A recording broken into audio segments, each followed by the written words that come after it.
Prime Minister Mark Carney is expressing restrained optimism after a U.S. federal court ruled against most of President Trump's tariffs. The government welcomes yesterday's decision by the U.S. Court of International Trade, which is consistent with Canada's long-standing position that the U.S. IEEPA tariffs were unlawful as well as unjustified. That said, we recognize that our trading relationship with the United States is still profoundly and adversely threatened and affected by similarly unjustified 232 tariffs against steel, aluminum, and the auto sector. Just like the Prime Minister, other politicians are taking this news cautiously. Some are skeptical it will change anything. The signals from the courts, again, you couldn't categorize them as good news or bad news. It's just the latest news and of the daily twists and turns. It's not over, and it's not permanent, and Trump will challenge that, so nothing is really solved here. All right, here with more federal reaction is Finance Minister François-Philippe Champagne. So, Minister, a short-lived victory on tariffs because a higher court has put in a stay, put them back in place. They'll hear arguments in, June 5th, June 9th? We're going to hear from the other parties. What's your reaction that it took less than a day for it to be solved? Well, listen, it just shows to Canadian how volatile this whole situation. You know, not too long ago, we had a G7 finance minister and central bank governor in Banff. And part of the discussion was around restoring stability and predictability. And I think it just shows to, I like what I heard from the Ontario minister, and I say it's just the latest news. Yeah. I mean, we went from 24 hours with cautious optimism in terms of the decision, and now we've seen the Court of Appeal taking a different stand. For us, it doesn't change the blueprint we have. The first thing is said, and we've always been consistent, we're going to fight these tariffs. They aren't justified. They're hurting our businesses, our workers, and they're hurting Canada. We're going to protect our workers, and we've been very clear on that, protecting our industry. And at the same time, what I like from the Prime, we're going to build this country. I mean, I always take the moment we are now, a bit like in 1945. You may remember when CDAO reinvented the industrial landscape of Canada. We need to build a strong Canada, a prosperous Canada, a confident Canada. And really, that's the mission we're on. I was just with the big city mayors, and I said what I want is to raise the level of ambition in this country.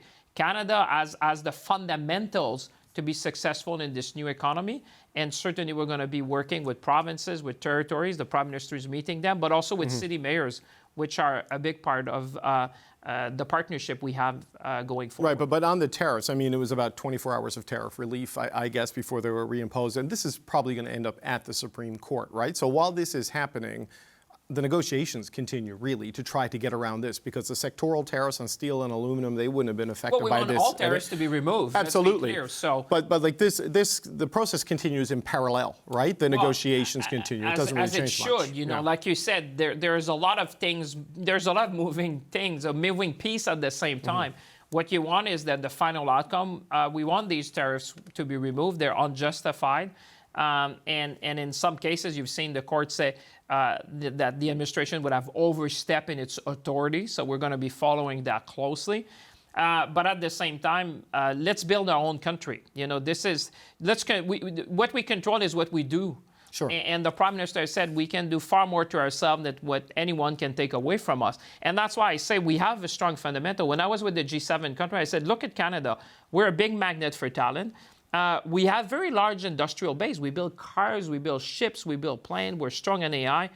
We have critical minerals that are going to be needed in the 21st century. We have abundant energy, and we're going to become an energy superpower. And let me just say, we're the only G7 country with a free trade agreement with all the other G7 nations. So if our partner is turning us back on us... The one with the U.S. may be in a bit of jeopardy right now. But I would say, we are better placed than many people around the world. Trust me. Well, even with the tariffs, we have the most preferred access to the United States right now because he's hit everybody else worse. And I reminded them, I said, I hope you're happy to see me because I'm your biggest customer. Let's remember. But have you talked to anyone since this court ruling? I wonder if you've had any contact with the U.S. administration since this, because if the legal system is starting to turn against Trump, and he appointed one of the judges who delivered that ruling yesterday. I know it will be ultimately decided by the Supreme Court, but it hasn't always gone his way there. Has there been any conversation with the U.S. since then? Listen, for my case, we've been very we just had, like you said, things are happening very quickly. Sure. We had a throne speech. We introduced legislation to make life more affordable for Canadians. I was just with the big city mayors, so in the last, hours have I had a contact? I talked to a lot of people, but not since I've seen the latest news with respect to the Court of Appeal. That being said, we are very engaged with the U.S. administration to make sure that we have no tariff, because let's keep in mind that these tariffs are very much affecting Canadian industry, Canadian workers, and therefore that's why, there's a lot of things we're going to do on our side. We said we're going to fight these tariffs, we're going to build this country, we're going to diversify our economy, and that's why when I look at the fundamentals of Canada at a time where the international trade order is being redesigned, you have to look at your fundamentals. And that's why I said there might be turbulence in the short term, but I'm confident about the future for Canada. We're going to be a strong, confident, and ambitious country that's going to succeed. Well, there were the tariffs and then the counter-tariffs. And initially, the order from your government was more or less to try to go dollar for dollar as much as you could. And then around mid-April, that was changed. Yeah. Right? There were some exemptions allowed as people made it clear in the consultations, if you do these counter-tariffs, it's going to hurt us disproportionately. But part of your costed election platform had $20 billion in revenue in there from the counter tariffs that was going to pay for supports for workers. With the pausing, with the exemptions that you put in place on the dollar for dollar tariffs, do you now have a $20 billion hole in your financial plan? Well, listen, this was projection at a time. You said even yourself that news changed by the day. That's why the thing around tariffs, we'll have to see where we end up. Obviously, the scenario we want is to have no tariffs, so there would be no counter tariffs. Right, and there would be no costs associated. Because that's like a moving. And what we said, whatever we get, we're going to put at use for supporting workers and industry. But I can tell you, when we did what we call the remission, we want to have, like the Prime Minister said, maximum impact on the U.S. and minimum impact on Canada. You will hear from big city mayors. I think they would say, "Thank you, Minister, to have heard our voice in that, because the exemption we've given is around public safety and around national security, things that, for example, the mayors were telling me were very much needed in their cities. For example, you're talking about equipment for policemen, for fire departments. I mean, the type of things that, we want to have impact, but we don't want to hurt our people or our industry. So that's why I think this is the right balance when we said we impose tariff, but at the same time, we'll have a process to make sure that we don't hurt ourselves at the same time. No, look, I understand the justification for the remission, right? Because tariffs and counter-tariffs, it becomes a circular firing squad economically. But there was still $20 billion booked as revenue from that. I mean, is that just not operational anymore? Well, I would say this is a projection at the moment in time, and it just tells people, when people say you're going to present a budget in early fall, it's going to be an ambitious budget, we're going to be rigorous and prudent. But at the same time, it just showed to people how things are changing. Like I said at the time, we have a NATO summit that is coming, so we'll have more clarity around defense investments that we need to do. At the same time, we have an efficiency review in terms of the federal government. How can we be more efficient to deliver service to Canadian? And you're talking about this trade war that's going on. And to your point, things are changing almost by the day. So you want to be in a position when you're presenting fiscal projection to have a level of certainty when you come to Canadian. Where I'm a serious person, we're going to present serious analysis with respect to the forecast. And that's why I think people have understood that the fall is the right time in order to come to Canadian with forecasts. But help me understand that, because the last time you were on the show, you were telling us there wasn't going to be a budget in the fall. It was going to be a fall economic statement, which is, And then some people took it further, but I said there'll be a fall economic statement. Right, but how do we go from a fall economic statement only to the Prime Minister saying there's going to be a budget? Well, I mean, at the end of the day, what we discussed, and we said we would be in a better position by then to have a number of uncertainties, I don't want to say resolved, but at least we'll have greater clarity. Sure. And we're serious. And when you're serious, you say, okay, if we have that level of clarity with respect to some of the forecasts, we'll be in a position to present a full budget, which is, we want to be transparent with Canadians. But part of being transparent is providing numbers that people will say, okay, these people have done their homework. The level of uncertainty by fall, in certain respect, will probably be lesser than what we are now. So therefore, we'll be in a great position to present a full budget to Canadians. And And that's the right thing. But this was right after Cabinet was sworn in, and not that much time passed from you saying there wouldn't be a budget, it would be a fall economic statement, and then the Prime Minister saying a full budget. And, maybe the distinction doesn't matter to Canadians, but there is a difference in the order of magnitude of what they try to accomplish. Even the clerk said, depends. You had fall economic statement, which had a lot more pages than budgets. And listen. So it's just a naming change? It's not a substantive change? You're going about semantic. What I'm saying is that at the end of the day, what we want is to provide clarity to Canadians. Have a level of confidence with respect to the forecast, and people who are watching us understand that once you will have had the NATO summit, hopefully by then we'll have a bit more clarity about this trade war, and we will have a chance to do more of our efficiency of government work. I think when you come with a new government, you want to come with that level of certainty about the numbers you're going to be presenting. And I think Canadians appreciate that. People watch the news like you and I. They just see how things are moving by the day. So and look, I can understand why you don't want to put out a budget just for the sake of putting out a budget that you're going to have to rip up 60, 90 days later. It's just, it did seem like a change, and I was curious as to know why. And also, another change is David McGuinty was saying yesterday, I think it was, at the CANSEC conference, get ready for accelerated defense spending. So you're talking about getting clarity post-NATO and these things. Are we going to see clarity on what accelerated defense spending means in your upcoming budget? I don't want to prejudge the discussion, but the Prime Minister has been clear. We need to meet our commitment. We live in a very different world. The 2% has been the discussion that we had. We said we're going to meet that commitment. The Prime Minister will be attending there, and that's why I say there's been a lot of press around that summit that is coming. And I like the focus of the Prime Minister, which says we need to focus on outcome. A lot of the discussions so far have been about the numbers, but I can tell you, when you talk to the G7 finance minister around the table, everyone said, okay, but let's be clear about what we want to do. What are we trying to achieve? What is the outcome we're aiming for? And therefore, we will do our part. Right. We will do our part. Canadians are ready, and the mandate we receive from Canadians is that Canada should do its part. We'll do it. And that's why I say if you look sequentially, we introduced, the first measure we introduced was around affordability. And I would say, David, let's focus a bit on that, because that's the big piece. Canadians have told us, help us make life more affordable. We did it with we're reducing tax for 22 million Canadians, which a good number are watching tonight. And the GST cut on homes under $1 million and up to $1 million. The GST on first-time home buyer up to $1 million, and then we're saying removing the price on pollution for consumers from law. We are very methodical. That's what I want to say, going back to say, we said, there'd be the first Ways and Means motion about affordability. There's a throne speech. We are now putting that in legislation. There'll be a fall budget. I think people understand that all that is, sequentially logical in a way to present the best possible picture to Canadians. So just one last question, because I got to let you go. But on the numbers, the Ways and Means motion is there. The spending estimates are there. It's just shy of $500 billion in spending that is being put before Parliament.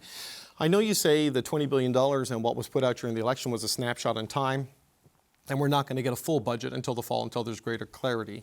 Can parliamentarians and Canadians count on an updated snapshot in time before the House breaks for the summer, so they know, based on where things are right now, where they expect revenues to be, where they expect the economy to go, where they expect the deficit to be? Well, I think what Canadians can see is that the first order of business we have is to cut their taxes. And I think that's the first measure we presented. But an update on how that fits into the bigger picture. The estimates were tabled. We said the first measure we presented is the middle-class tax cut. And actually, it must be well regarded, because even the opposition, I think what I heard from the Conservatives, they're going to vote for. So, you're saying that, being serious is about tackling problem one after the other, and that's what we're doing. The first thing that we heard was Canadians give us a break, and we're delivering that break. That's first thing. And then they say housing. So that's why we're removing the GST for first-time home buyers up to a new home for $1 million.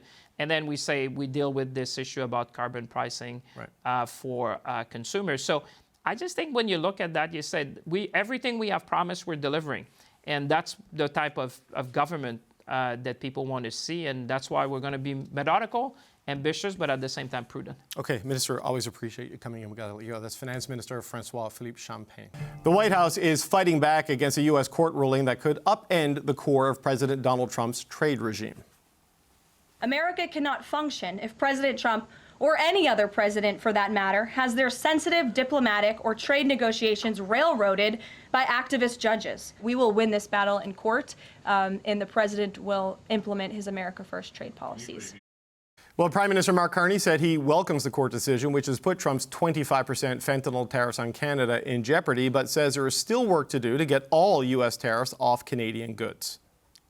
We recognize that our trading relationship with the United States is still profoundly and adversely threatened and affected by similarly unjustified 232 tariffs against steel, aluminum, and the auto sector, as well as continuing threats of tariffs against other strategic sectors, including lumber, semiconductors, and pharmaceuticals.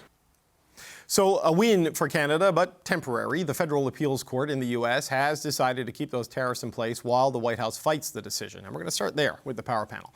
Supriya Dwivedi was an advisor to former Prime Minister Justin Trudeau. James Moore is a former Conservative cabinet minister. And here with me in the studio, Matthew Dubé is a former NDP MP, and Tonda McCharles is the Ottawa bureau chief for the Toronto Star. Good to see you all. Hey there. Happy Thursday. James, we thought we were going to have a great victory on tariffs, but then the Federal Court of Appeal did what it did, and this is almost certainly going to the Supreme Court. You heard the way the White House was speaking about this today. How should Canadians be feeling about this development? I mean, it's another twist on the road, but it doesn't really change the fundamentals that you still have a president who has other tools at his disposal to impose tariffs when he chooses, whenever he wants. And he has effectively no opposition in the House, the Senate, or in the White House to constrain his appetite for these things. On the other hand, you have a president who, the taco meme is going around about here's a president who threatens things and backs off and doesn't really stick to his lane.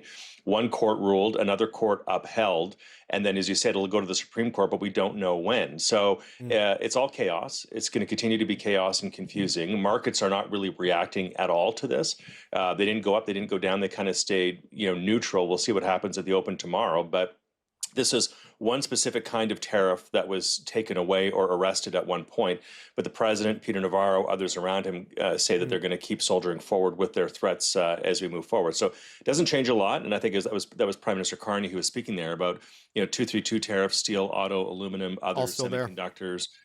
Yeah, all still there, right? So the mission is still in front of us. It doesn't really change anything. And if we were looking for some cute silver bullet that would avert the challenges in front of us, this certainly isn't it. Yeah, and Supriya, it was interesting to hear the language coming from the White House podium about unelected activist judges usurping the president's trade and diplomatic agenda, and not respecting the Constitution when all of this is actually Congress's Constitution. I mean, it's interesting to see this sort of the populism ingrained at the podium there in terms of attacking the institutions. Yeah, totally. And I mean, look, I quite obviously agree with what James had to say, and I agree with PM Carney in terms of the government's assessment that these tariffs are not only unjustified, but are in fact unlawful. They don't seem to have the legal grounding that the Trump administration is claiming, particularly as that the president went beyond what the statute in terms of the International Emergency Economic Powers Act would have allowed, and that it's ultimately within the remit of Congress that has the powers to enact these tariffs and not the president. However, I think Canadians, Americans, and the rest of the planet sort of need to get on board with the reality that the U.S. isn't really a country that has functional checks and balances anymore. Whatever used to be within the remit of Congress, it may still matter on paper. I'm not discounting that. But in terms of practice and how the courts actually interpret things, particularly the Supreme Court, may not necessarily come out on the side of what the letter of the law says on paper. And, to your point of what you replayed there from the White House podium, it is actually, on the face of it, hard to argue with the fact that the political branches and not the courts are the ones to make this economic policy and to make foreign policy, and it shouldn't be judges. So from just a purely philosophical standpoint, it's also difficult, even though we know that he's beyond his powers right now. It is difficult to sort of contend with that sort of logic. Yeah. And I think just generally we need to stop pretending this is a normal U.S. administration that can be dealt with in the same manner or the same-ish manner that other U.S. administrations have been dealt with, including Trump 1.0, because Trump 2.0 is clearly more brazen, more emboldened, more empowered, and more of the information ecosystem is rigged on their side. Yeah, Matthew, I mean, I sort of take Supriya's point that, it should be the elected branches, setting policy, but those policies have to be legal, and within your authority. And that is the problem they're running into with great frequency here. So for Canada, I mean, you continue the two-track, right? Let the U.S. legal system play its way out and try to negotiate through Ambassador Hillman and Dominic LeBlanc as best you can. I think you have to hold fast with what's going on. I think ultimately the overall tone of the Prime Minister's response was the right one, because this is a president. The first thing that came to my mind when I saw this news was, what difference does this make when there's been court orders related to deporting individuals that haven't been respected? And this is about economic policy. It's a real test, right, of a democracy. Absolutely. Right? I can't imagine on a dollars and cents issue, not to downplay the importance of people's jobs who are on the line with this, really is going to factor in when they seem so brazen, to use Supriya's rightly chosen word, about people's lives, right? Like, planes have taken off despite court orders. So I don't think we're going to get any relief here from this type of decision. I think all it really offers is sort of moral cheerleading, I guess, for what the Canadian position is and what it's based on. But I think ultimately it needs to be a continuation of this, of business as usual in terms of retaliation. What I do wonder what this does is how it impacts the negotiations, right? Because when Mark Carney was in the White House, he talked about, there's all this openness to discussing things. It's what we've all kind of been anticipating, is there's going to be a conversation about CUSMA or NAFTA 2.0, call it what you will. And I guess what I wonder, and James was talking about, the taco meme and President Trump's sort of hot-headed reaction to all of that and how this is all being qualified by Wall Street. But it makes me wonder, how does this impact that? Does this take him away from the negotiating table? Because there's a bit of that belligerence of, do you just want to continue going on here to appease that populist base, right? And just continue saying we're fighting judges now, not just other countries' economies. If a taco nickname from a Wall Street trader derails the trade negotiations, I don't know what to expect. It says a lot about the president. It says a lot about this moment in time. Tanda, your thoughts on this, and we'll switch to the next topic. Well, look, I think that it behooves the Canadian government to remain calm through all of these ups and downs. It's a roller coaster today. It's been a roller coaster for 3 months, or actually since November 25th, when he first started tweeting, posting tariff threats against Canada and Mexico. So I think the keep calm, carry on sort of approach is the right one. But I think it also is clear that the Canadian government is going to put its eggs in the negotiating basket, not in any legal basket. Yes, we're challenging some of this stuff before the World Trade Organization as well, and potentially under CUSMA, but I don't think anyone's under any illusion that the Trump administration would respect any arbitration on those dispute resolution panels.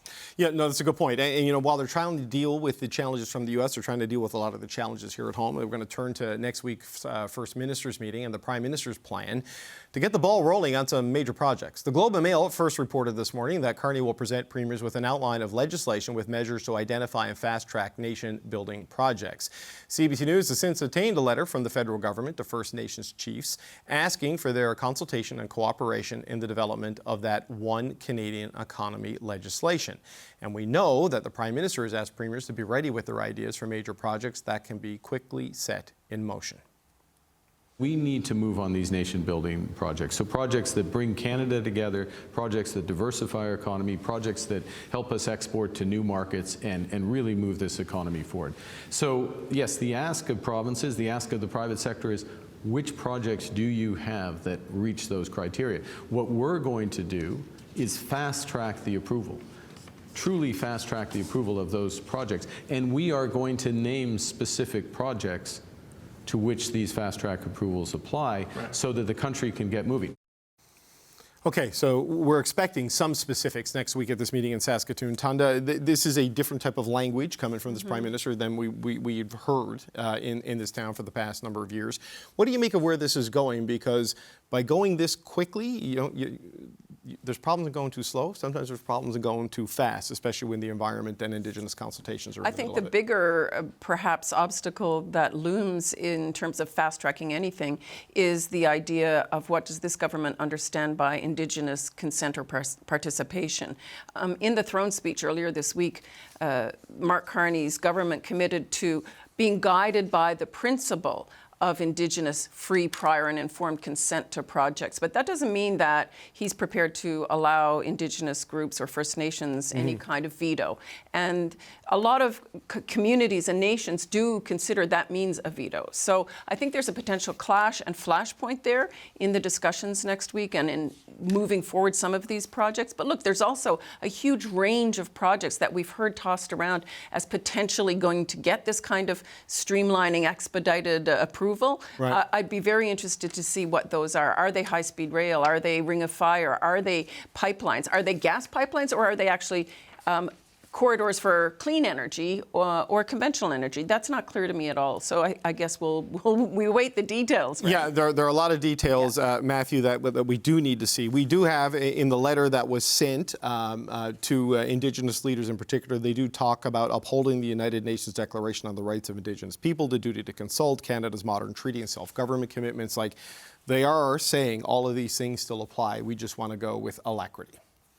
Yeah, well, I mean, I think Tanda's right on. I mean, it's going to be, and you said this off the top, right, is how do you balance what sounds good and what will actually happen in practice? And I think that's going to be the case for the provinces as well. You know, look, 3 provinces I'll use as an example. In British Columbia, you've got David Eby, and I suspect James can speak more authoritatively to that. But Bill 15 you're talking about? That's right. He's spending a lot of political capital trying to get behind this fast tracking, and political capital, as many of us know, is finite, right? It's not something you can spend indiscriminately. And so that's going to be a challenge. You know, you look at someone like Danielle Smith in Alberta, right? It's great to say all these things. If she starts hearing things that sound like what she wants, but then realizes she can't go just nodding and agreeing to everything the federal government wants to do, because that would be against how she's positioned herself. And then there's Quebec, right? I think that François Legault talked a big game about the social license that he claims now exists. I don't think it's quite that cut and dry.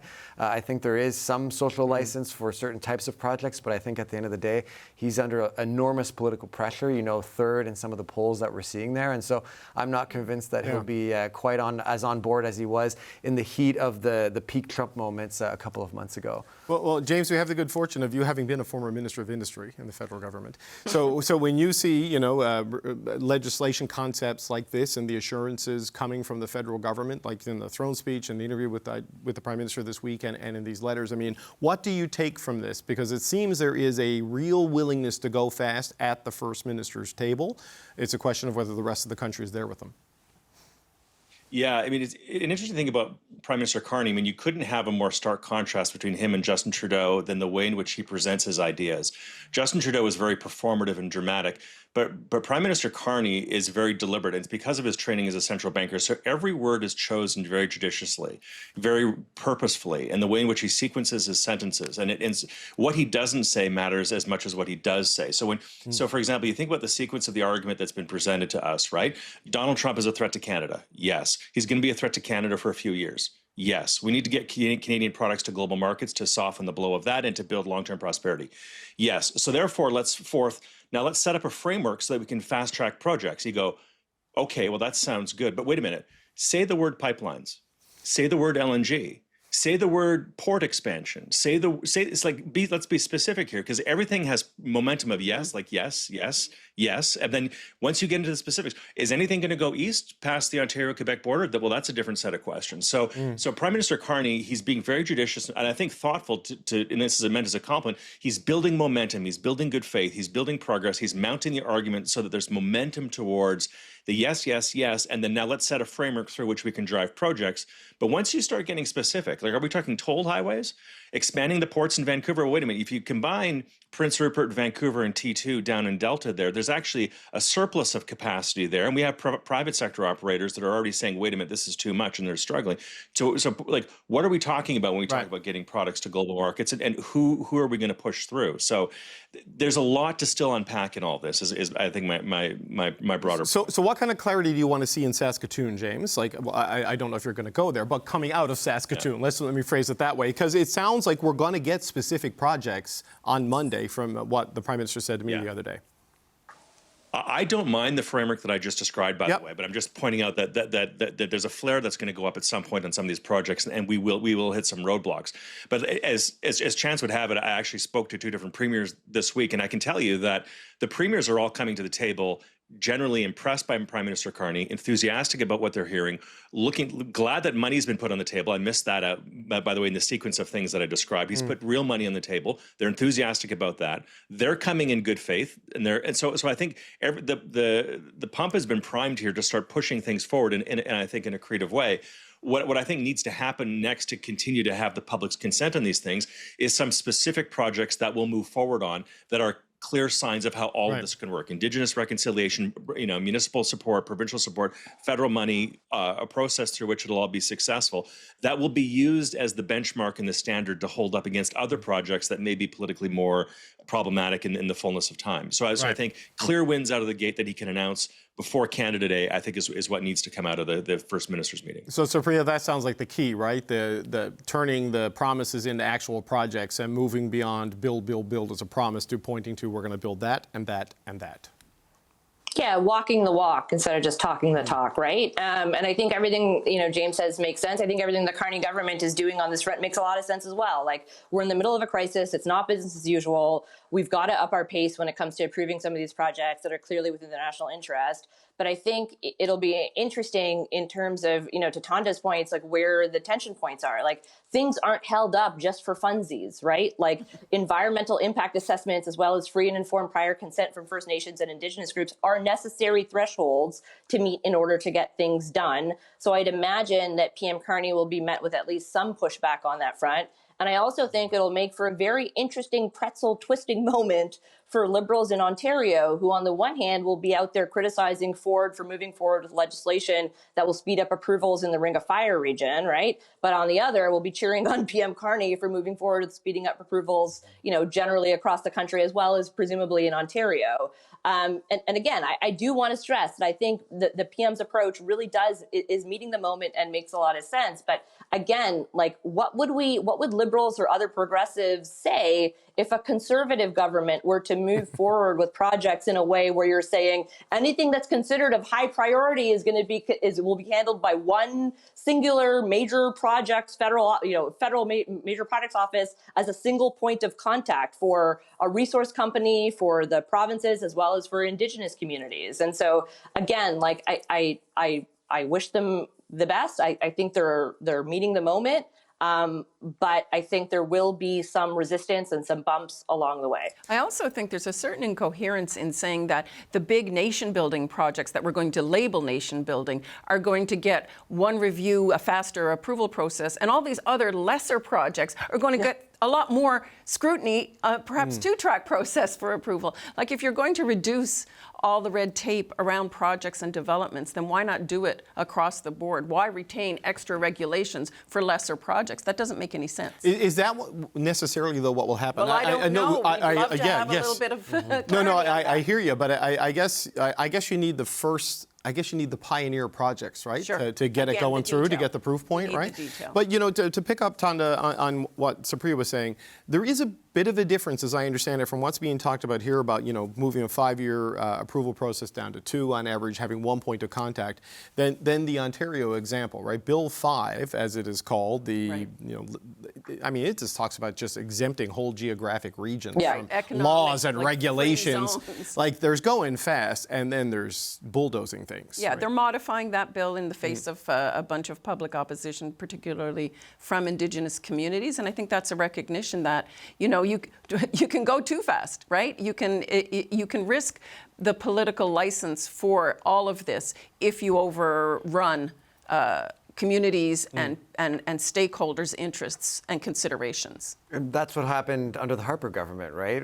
There was all this legislation that was designed to fast track all these projects, and what actually happened in terms of pipelines. Well, some legal thresholds didn't get met on duty to consult, for example. Exactly. It was a different scope, though, right? It was a different scope. The money that we spent was in a 2-year window, and they were deliberately not national nation-building projects. They were smaller in scope because the spend had to happen inside of a 2-year window to have it spent out, and then we were going to revert back to a balanced budget in time to get reelected in 2015. Right. Mission accomplished. No, I'm kidding. But Matthew, is that what you're talking about? You're talking more about just like the Like there were certain pipelines that got the government approval, but then were overturned in court, right? Like I think this happened with Northern Gateway. I think it was part of the initial challenges. Yeah, an environmental assessment was gutted in an omnibus budget bill, right? And I think, and it seems like ancient history now, but the reality is that, I don't want to give, you had the other extreme, right, with the government that buys a pipeline, but the reality is that arguably you made more progress on that front under the Liberal government, as imperfect as that was. So I think the point is... Buying and building it yourself is not the preferred model. Right, no, I'm not endorsing, don't get me wrong. Yeah. That's not what we're talking about. As a New Democrat, I'm not endorsing either method. All I'm trying to say is I think in terms of this conversation, in terms of where speed factors into approving projects, is that you can burn the Environmental Assessment Act to the ground, and it doesn't mean things will get done. And I think that's the point that applies here. Like, who are the proponents, right? Who from the private sector is at the table? Because people forget that that's why a lot of these projects failed, is that no matter what government did one way or another, the proponents backed out. Yeah. James, you want to jump in there? Yeah, my defend Stephen Harper reflexes are itching. Yeah, I saw it. I could see it. Yeah, it was a different dynamic. But look, if you can find one person who works in the energy and resources sectors, certainly in Western Canada, who says that Justin Trudeau did a better job than Stephen Harper in terms of expanding markets and trying to get to yes on pipelines, you'll be waiting for a very long time to hear that voice. But look, the context is different. Everything is different between now and in the past. And I think the First Minister's meeting next week, people will be looking for specific examples. By the way, I also think to say this as well, I don't think the Prime Minister Carney is flying blind on this. I think they do have some projects that they're going to say yes to. I think they do have some announceables that are in the pipe and ready to go. I think they do want to build progress on progress and hold them up as proxies of other projects that can be multiplied in other regions of the country. So I don't think they're sort of, going sort of one play, operating on a day-by-day basis like we see, frankly, in the White House and other places. Like they don't operate on a media cycle. I think they're operating with a much more nuanced battle plan here. But we'll wait and see what the next chapter looks like. Well, Supriya, just as to close the loop on this, I mean, that is the impression. Like, when I interviewed the Prime Minister Tuesday, he basically said, we're going to go to Saskatoon and we're going to announce projects. And when the interview was over, I said, I'm not misunderstanding you, right? We're going to see things. He goes, yeah, not everything, but the first wave of things are going to come out in Saskatoon. So, like, we will get specific projects that they're going to start picking the winners, on Monday when they meet at the First Minister's table. Yeah, and I mean, the way he sounded in the interview with you, David, made it sound like they already have a sense of which projects are going to be greenlit, and that the First Minister's meeting is just going to sort of suss that out and finalize it, but that the PM himself does have a good handle on what exactly will be announced. So it'll be interesting to see what comes of it. I look forward to hearing those results. Yeah, I think the economic corridor the Western premiers have been talking about is probably at the top of the list, but we'll see. Look, we want to show you just this moment from the House of Commons today, because a lot of MPs are giving their debut speech. Alberta Conservative MP Damien Carrick, he's given his farewell speech. It's 31 days since the election, because Conservative leader Pierre Poilievre is going to be running in Carrick's seat. Have a listen. Politics needs to be about doing what's best for your country. So to the people of Battle River Crowfoot, you trusted me. I'm asking you to trust me once again as I ask you to support Pierre Poilievre as he runs in an upcoming by-election in Battle River Crowfoot. Okay, so like Tonda, he's already given his farewell speech. He's still legally not allowed to resign because it hasn't been 30 days since the results have been in the Canadian Gazette. So I think it's like June 8th or something, right around there. But this is an unusual moment, but this really matters for the Conservatives because it's been this strange thing with Pierre Poilievre doing press conferences outside the building or outside in the foyer. Outside the chamber. Yeah. Not allowed to come in and do the big, showdown with the Prime Minister on the throne speech, propose the amendment to the throne speech, make the debut and test Prime Minister Carney in his early days. It's a very strange kind of vibe in the House right now. Yesterday, we saw Andrew Scheer, who a former Speaker and a former Conservative leader, kind of carry the ball for him. And it kind of felt like old days. It kind of quickly got into this sort of routine of, this feels very familiar.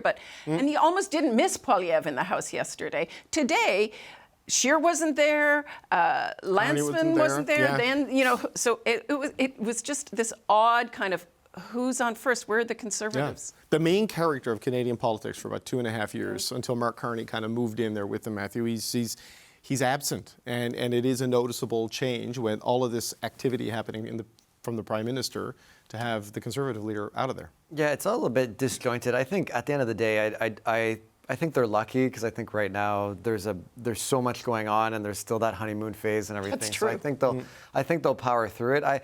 It's funny because a couple weeks ago I was saying that I didn't understand why they chose Andrew Scheer, and one of the counter arguments to that was, well, you don't want to put someone up there who looks better than Pierre Poilievre, right? Yeah, you don't want a Rana Ambrose situation. Sure, and I fully appreciate that, but I still think, you talk about people like Melissa Lantsman. You even hearing that excerpt from Damien Carrick's speech, which I haven't had the chance to see in full, but they have good performers in their caucus, right? Like there is an opportunity to showcase those individuals. So I think that's what you need to take this time to do when there's limelight to go around before the leader comes back, and we'll see. But it's very gracious. I'll give credit to Damien Carrick for that for sure. Nice comments. James Matthew's right. There's lots of well-spoken Conservatives increasingly appearing on this program since the election, which is an interesting change. Melissa Lantsman was here live in studio last night. I know. But this is important for Pierre Poilievre to get back in there as soon as possible. James, just what are your thoughts on what Mr. Carrick had to say and the stakes ahead?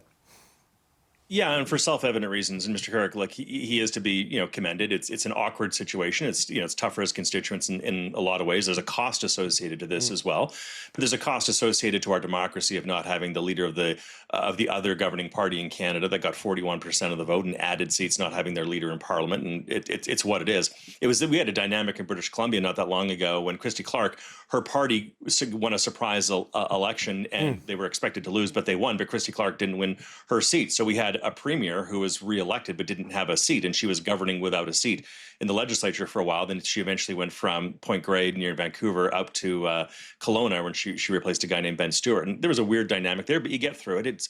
It'll all be settled in the fullness of time, and it's the way our system works. Yeah, Tondo, remember Clyde Wells went through that, I think, in 1989, yes. right? Yeah. Supriya, last word to you on Mr. Poilievre and the comeback opportunity that has been given by Mr. Carrick here.